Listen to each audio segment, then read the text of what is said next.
Hello बच्चों, let's read this question and the question says that in a parallelogram ABCD, if angle D is equal to 115 degree, then write the measure of angle A by 13। तो आइए अब इस question को यहाँ पर हम solve कर लेते हैं। इस क्वेश्चन में हमसे कहा गया है कि हमारे पास एक पैरेललोग्राम है ABCD जिसमें एंगल D है 115 डिग्री और हमें बताना है कि एंगल A by 13 क्या होगा।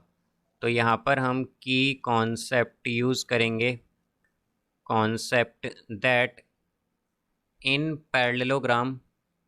तो पैरेललोग्राम में हमारे पास क्या होता है, जो एडजेसेंट एंगल्स होते हैं उनका सम 180 डिग्री होता है।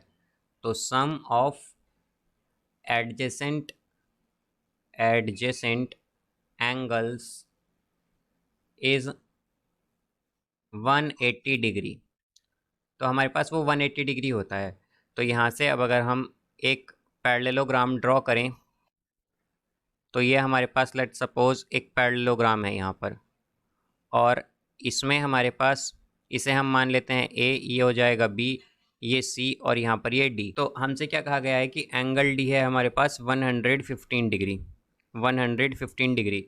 तो हम जैसा कि जानते हैं कि पैरेललोग्राम में क्या होता है, एडजेसेंट एंगल्स का सम क्या होता है 180 डिग्री। तो हम क्या कहेंगे, angle A plus angle D, because ये दोनों एडजेसेंट एंगल्स हैं तो इनका सम क्या होगा 180 डिग्री। तो यहाँ पर ये हो जाएगा angle A plus angle D क्या है 115 degree is equal to 180 degree.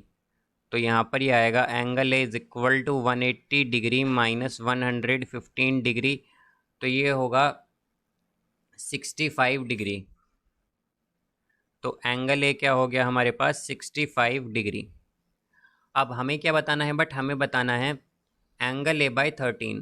तो एंगल ए बाय 13 होगा हमारे पास 65 डिग्री बाय 13। तो ये आएगा यहाँ से 5 डिग्री। तो ये हमारे पास 5 डिग्री आ गया यहाँ पर। So I hope you understood it well. Best of luck, thank you.